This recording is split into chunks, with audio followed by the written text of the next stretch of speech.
Ba'd. Bersyukur kita kepada Allah sama-sama Bapak Ibu. Alhamdulillahirabbil. Bersalawat kita kepada Rasulullah sallallahu alaihi wasallam. Allahumma salli wa sallim ala sayyidina Muhammadin wa ala alihi wa sahbihi ajma'in. Saya kira tadi salah jadwal saya. Jadwal saya di Masjid Al-Ma'ruf. Mak sajadah pula. Hampir mau berangkat. Bapak Ibu, Bapak pengurus Masjid Al-Ma'ruf, kemudian cerdik pandai Nini Mama, para alim, para ulama, majelis taklim ibu-ibu, yang kita banggakan anak-anak kita yang berhadir pada kesempatan yang mulia ini. Judul kita pada kesempatan ini, meringankan kesulitan orang lain.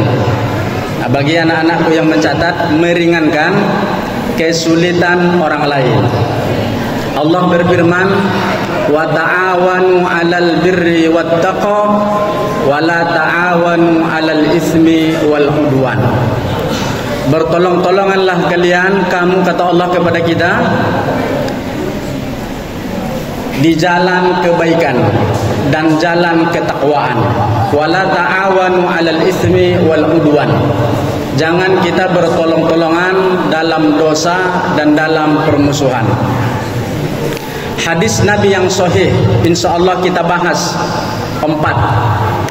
Apa kemudian kata Nabi sallallahu alaihi wasallam? Yang pertama Bapak Ibu, kalau kita memberikan keringanan, meringankan kesulitan orang lain, maka Allah Subhanahu wa taala meringankan kesulitan kita di hari kiamat. Hadisnya sahih, hadis riwayat Imam Muslim. Man naffasa an mu'minin, siapa yang meringankan kesulitan orang yang mukmin, kurbatan min kurabid dunya, kesusahan orang mukmin itu baik kesusahan dunia, kita bantu dia Bu, Pak. Apa yang kita dapatkan? Naffasallahu anhu kurbatan min kurabi yaumal qiyamah. Maka Allah akan membantu kesulitan kita pada hari kiamat. Kita bertanya, Ustaz, bagaimana kesulitan kita ini pada hari kiamat? Dijelaskan oleh Nabi sallallahu alaihi wasallam. Hadisnya juga sahih. Kata Aisyah, ibunda kita, istri Nabi, ya Rasulullah, bagaimana nanti keadaan kita ini pada hari kiamat? Dijawab oleh Nabi, yuhsyaruna huffatan urratan azlan.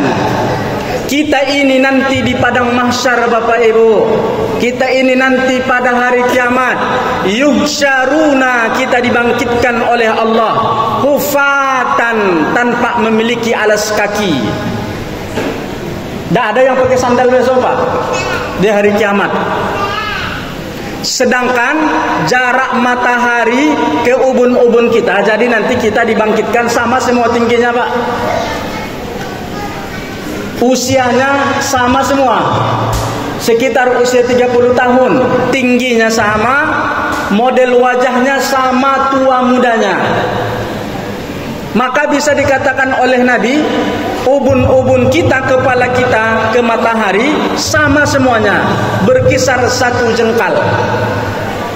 Hari itu Bapak Ibu luar biasa. Tanah yang kita injak, padang pasir yang kita injak, panasnya minta ampun. Tapi kata Nabi, hufatan, tak ada seorang pun nanti yang memiliki alas kaki. Itu kesulitannya Bapak Ibu. Apalagi uratan uzlan, tak ada satu pun yang memakai baju.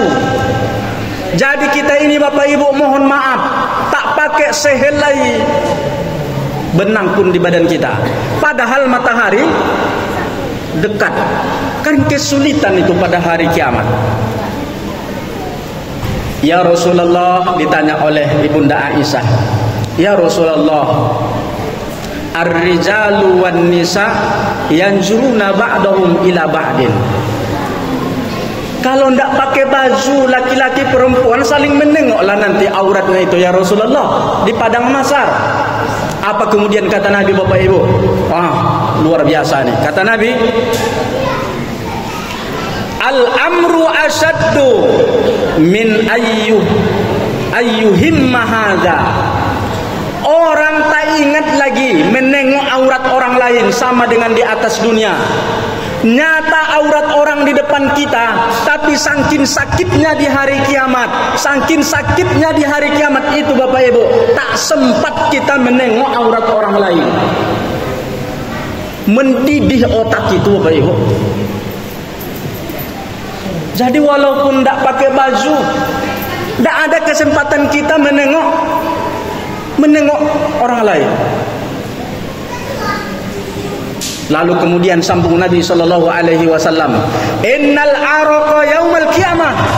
Nanti keringat kita pada hari kiamat Bapak Ibu yang dimuliakan oleh Allah Subhanahu wa taala, dari umat Nabi Adam, manusia pertama sampai orang yang terakhir kali nanti lahir ke atas dunia, berkumpul di satu lapangan.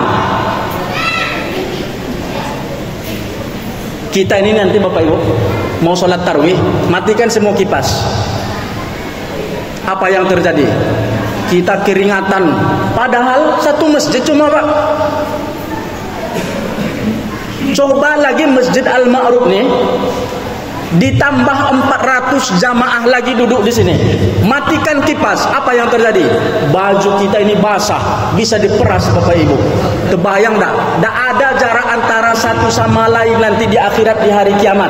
Dikumpulkan di satu lembah, dikumpulkan di padang mahsyar, dari manusia pertama sampai manusia terakhir. Kata Nabi, innal araqa yaumal qiyamah. Sesungguhnya nanti keringat orang pada hari kiamat itu Bapak Ibu yang dimuliakan oleh Allah, la yadhhabu fil ardi sab'ina ba'an.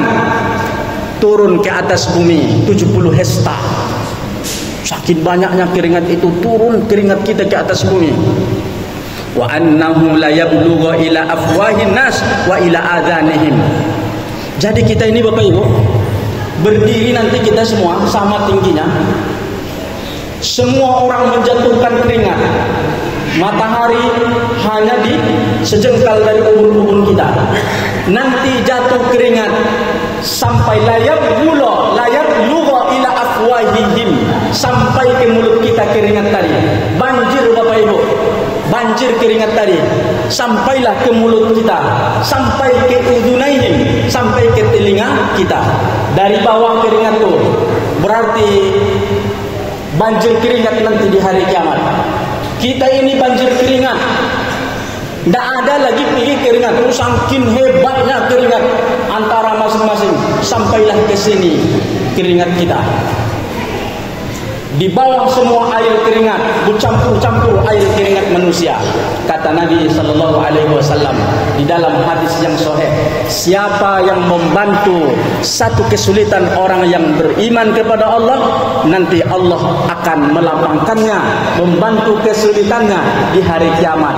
Pada ketika di ubun-ubunnya matahari terasa panas luar biasa, pada ketika orang berenang dengan keringat manusia seluruhnya, tapi Allah Subhanahu wa taala memberikan pertolongan kepada orang-orang yang pernah membantu orang lain.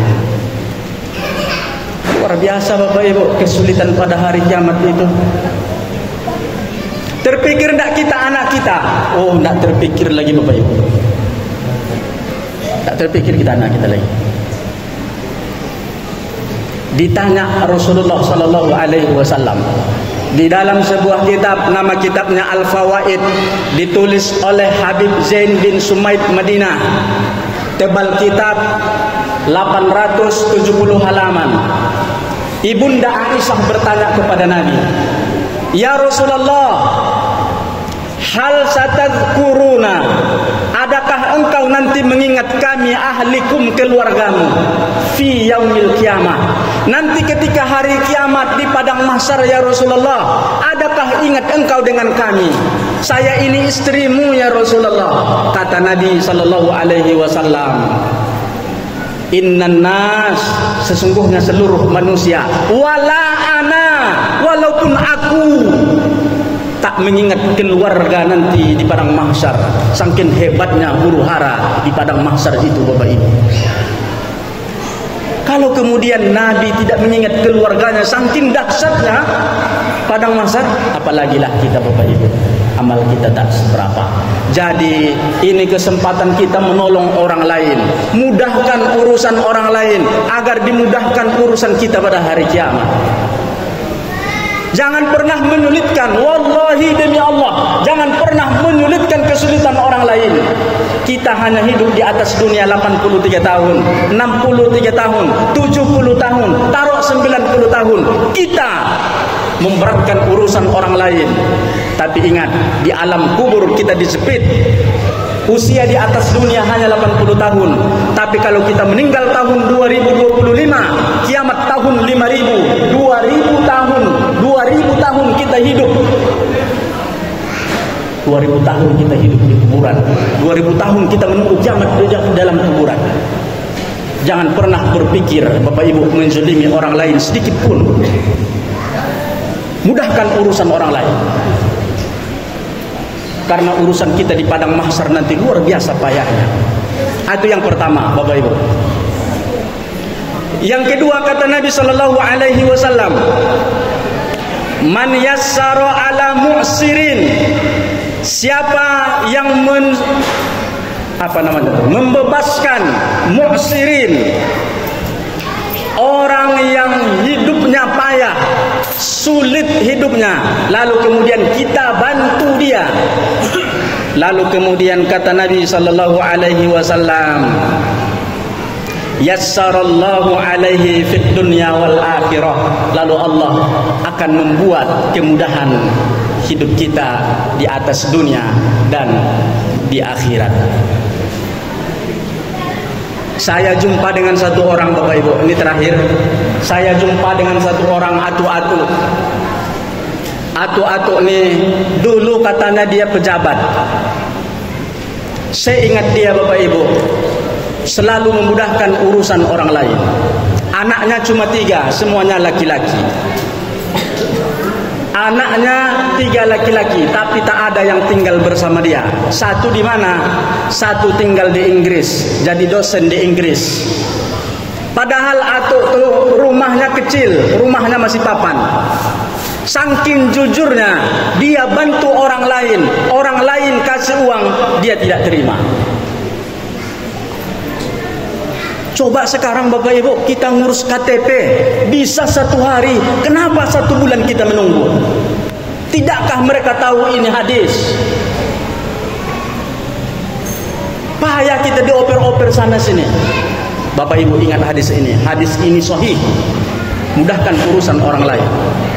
Lalu yang kedua, anak atuk itu di mana, Bapak Ibu? Anaknya jadi dosen di Irlandia, 1 jadi dosen di Amerika, 3 anaknya laki-laki, semua jadi dosen di luar negeri. Luar biasa, Masya Allah. Apa amalan atuk? Sholat tahajud banyak tak? Sholat tahajud rasa-rasanya ya paling sekali sebulan. Senin Kamis banyak tak? Atuk ni penyakit mah, jadi tak tahan puasa. Sedekah banyak, gimana mau sedekah? Orang-orang PNS dulu gajinya sedikit. Banyak harta tuh, tak ada, tinggal rumah nih. Adalah sawit agak-agak 3 batang. Apa amalan atu? Seingat atu, selama diangkat menjadi PNS, selama diangkat menjadi orang yang memegang kepentingan, belum 1 orang yang pernah saya zalimi manusia di atas dunia ini. Wah, luar biasa ini. Menjabat dia 32 tahun baru pensiun, Bapak Ibu. 32 tahun, saya ingat dia. Kalau ada tetangganya minta tolong uruskan ini, cepat dia urus. Tapi barang Rp1.000 pun tak pernah dia minta. Rp1.000 pun tak pernah dia minta, Bapak Ibu. Mudah bagi dia memudahkan urusan orang lain. Makanya Allah mudahkan urusan anak-anaknya. Anak-anaknya luar biasa. Dia pun hidupnya tenang, Bapak Ibu yang dimuliakan oleh Allah. Oleh karena itu, wallahu fi aunil abdi, maka al abdu fi auni akhihi. Allah senantiasa membantu urusan kita selama kita selalu memudahkan orang lain. Bapak Ibu yang dimuliakan oleh Allah Subhanahu wa taala, sampai di sini ceramah kita pada kesempatan yang mulia ini. Sudah 14 menit, sudah 15 menit. Wallahul muwaffiq ila